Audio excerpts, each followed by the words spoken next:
ध्रुव मनात म्हणू लागला, सनकादी नैष्टिक ब्रह्मचारी सुद्धा जे पद समाधीने अनेक जन्मानंतर प्राप्त करतात ती भगवतचरणांची छाया मी 6 महिन्यांतच प्राप्त केली, परंतु चित्तामध्ये दुसरी वासना असल्यामुळे मी पुन्हा त्या पदापासून दूर गेलो. अहो मज भाग्याचा केवढा हा मूर्खपणा. मी संसारातून सोडविणाऱ्या प्रभूंच्या चरणांजवळ पोचून सुद्धा त्यांच्याकडे नाशवान वस्तूचीच याचना केली. देवांना सुद्धा स्वर्गातील भोग भोगल्यानंतर पुन्हा पृथ्वी तलावर यावे लागते, म्हणून त्यांना माझी भगवत भक्ती प्राप्तरूप उच्च स्थिती सहन झाली नाही. म्हणूनच त्यांनी माझी बुद्धी भ्रष्ट केली. त्यामुळेच तर मी दृष्टाने नारदांचे यथार्थ म्हणणे मानले नाही. जरी जगामध्ये आत्माशिवाय दुसरा कोणी नाही तरी सुद्धा जसे झोपलेला मनुष्य स्वप्नात आपणच झालेल्या वस्तूंना आपल्याहून निराळा मानतो, त्याचप्रमाणे मी सुद्धा भगवंतांच्या मायेने मोहित होऊन भावालाच शत्रू मानले आणि व्यर्थ द्वेषरूपी मानसिक पीडेने जळू लागलो. ज्यांना प्रसन्न करणे अत्यंत कठीण आहे त्या विश्वात्मा श्रीहरींना तपश्चर्येने प्रसन्न करून घेऊन मी जे काही मागितले ते सर्व आयुष्य संपलेल्या माणसाचे रोगनिदान व्यर्थ जावे तसे व्यर्थ आहे. केवढा मी अभागी. संसार बंधनाचा नाश करणाऱ्या प्रभूकडे मी संसारच मागितला. ज्याप्रमाणे एखाद्या दरिद्री माणसाने चक्रवर्ती सम्राटाकडे कोंडा असलेल्या तांदळाच्या कण्या मागाव्यात, त्याप्रमाणे पुण्यहीन अशी मी सुद्धा आत्मानंद प्रदान करणाऱ्या श्रीहरींकडून अभिमान वाढविणारे पद मागून बसलो. मैत्रेय म्हणतात, बाबा रे, तुझ्याप्रमाणे जे लोक श्रीमुकुंदांच्या चरणकमलरजांचेच सेवन करतात आणि ज्यांचे मन आपोआप आलेल्या सर्व परिस्थितींमध्ये संतुष्ट राहते, ते भगवंतांकडून त्यांच्या सेवेशिवाय आपल्यासाठी दुसरा कोणताही पदार्थ मागत नाहीत. इकडे जेव्हा राजाने ऐकले की आपला पुत्र ध्रुव घरी परत येतो आहे, तेव्हा त्याचा या गोष्टीवर जसा यमलोकाहून कोणी परत आला नाही या गोष्टीवर विश्वास बसत नाही तसाच विश्वास बसला नाही. त्याने असा विचार केला की मज अभाग्याचे एवढे भाग्य कुठून असणार, परंतु त्याचा देवर्षी नारदांचा सांगण्यावर प्रचंड विश्वास असल्यामुळे तो आनंदाने वेडा झाला. त्याने अत्यंत प्रसन्न होऊन ही बातमी आणणाऱ्याला एक बहुमूल्य रत्नहार दिला. राजा उत्तानपादाने पुत्राचे मुख पाहण्यासाठी उत्सुक होऊन पुष्कळसे ब्राह्मण कुलातील वडील मंडळी, मंत्री आणि बंधुजनांना बरोबर घेतले आणि एका उत्तम घोड्यांच्या सुवर्णजडित रथावर स्वार होऊन तो तातडीने नगराच्या बाहेर आला. त्यांच्यापुढे वेदमंत्रघोष होत होता. तसेच शंख, दुदुंबी, बासरी अशी अनेक मंगलवाद्ये वाजत होती. त्याच्या दोन्ही राण्या सुनीती आणि सुरुची सुवर्णमय अलंकारांनी नटून थटून राजकुमार उत्तमाबरोबर पालखीत बसून चालल्या होत्या. ध्रुव उपवनाजवळ येऊन पोहोचला तेव्हा त्याला पाहताच राजा लगेच रथातून खाली उतरला. पुत्राला पाहण्यासाठी तो पुष्कळ दिवसांपासून उत्कंठित होता.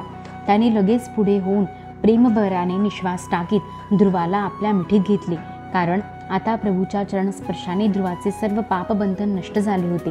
राजाची ही मोठी इच्छा पूर्ण झाली होती.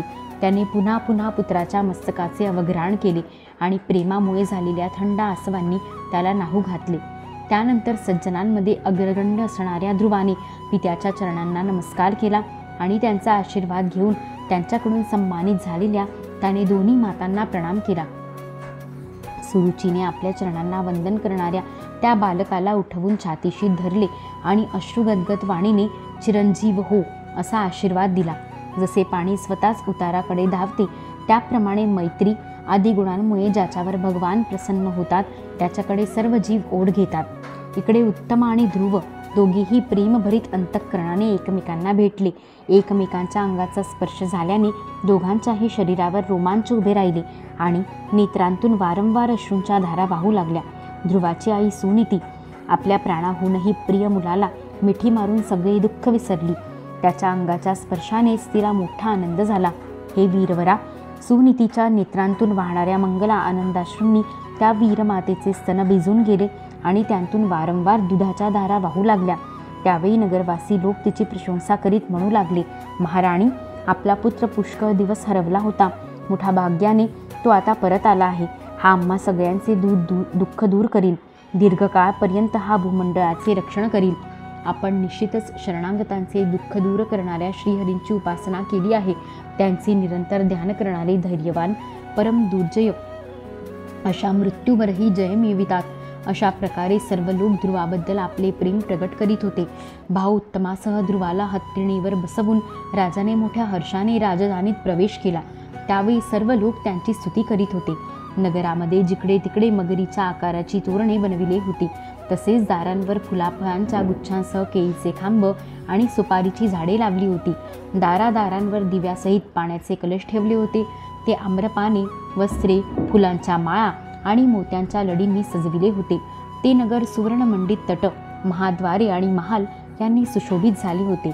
तसेच त्यांची कांती विमानांच्या शिखरांप्रमाणे चमकत होती. नगरातील चौक, राजमार्ग, माड्या, सडका इत्यादींची झाडलोट करून त्यावर चंदनाचे पाणी शिंपडले होते आणि जिकडे तिकडे लाया, अक्षता, फुले, फळे, तांदूळ तसेच अन्य भेटसामग्री तयार ठेवली होती. ध्रुव राजमार्गावरून चालला असता जिकडे तिकडे नगरातील सुवासिनी त्याला वात्सल्य भावाने अनेक शुभाशीर्वाद देत त्याच्यावर पांढऱ्या मोऱ्या, अक्षता, दही, जल, दूर्वा, फुले आणि फळांचा वर्षाव करीत होत्या. त्यांची मनोहर कवने ऐकत ध्रुवाने आपल्या पित्याच्या महालात प्रवेश केला. ते श्रेष्ठ राजभवन महामूल्यवान रत्नहारांनी सजविलेले होते. तेथे पित्याच्या अतिशय लाडात स्वर्गात देव राहतात तसा तो राहू लागला. तेथे दुधावरील फेसाप्रमाणे शुभ्र आणि कोमल शय्या, हस्तिदंती पलंग, सोनेरी पडदे, बहुमोल आसने आणि पुष्कळशी सोन्याची पात्रे वगैरे होती. तेथील स्फटिक आणि उच्च प्रतीच्या पाचूच्या भिंतीत रत्नांच्या स्त्रीमूर्तींच्या हातात रत्नांचे दिवे झगमगत होते. त्या महालाच्या चारी बाजूंनी अनेक जातीच्या दिव्य वृक्षांनी सुशोभित अशी उद्याने होती. तेथे पक्ष्यांचा किलबिलाट आणि धुंदमुंग्याचा गुंजारव होत होता.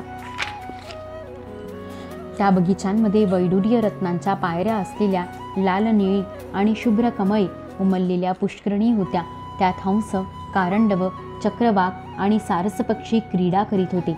राजर्षी उत्तानपादाने आपल्या पुत्राच्या अद्भुत प्रभावाची गोष्ट नारदांकडून आधीच ऐकली होती. आता तो प्रत्यक्ष पाहून त्याला मोठे आश्चर्य वाटले. ध्रुव आता तरुण झाला आहे. अमात्यवर्ग त्याच्याकडे आदराने पाहत आहेत. तसेच प्रजेचेही त्याच्यावर प्रेम आहे असे पाहून राजाने त्याला राज्याभिषेक केला आणि स्वतः आपली वृद्धावस्था झालेली जाणून आत्मस्वरूपाचे चिंतन करीत संसारातून विरक्त होऊन तो वनामध्ये गेला. अध्याय 9 समाप्त. इति श्रीमद्भागवते महापुराणे पारमहंस्या संहितायां चतुर्थस्कन्धे ध्रुवराजाभिषेकवर्णनं नाम 9मोऽध्यायः. ऋषिकेशमेवागमनक्ताय जातं हरे ज्ञानतो विश्वसाक्षिन् क्षमस्वापराधं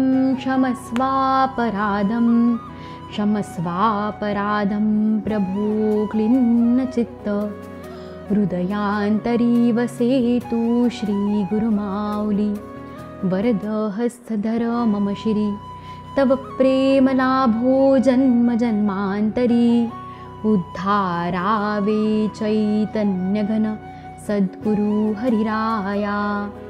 अवधूत चिंतन श्री गुरुदेव दत्त. श्रीकृष्णार्पणमस्तु. श्री सद्गुरु चरणारविंदार्पणमस्तु.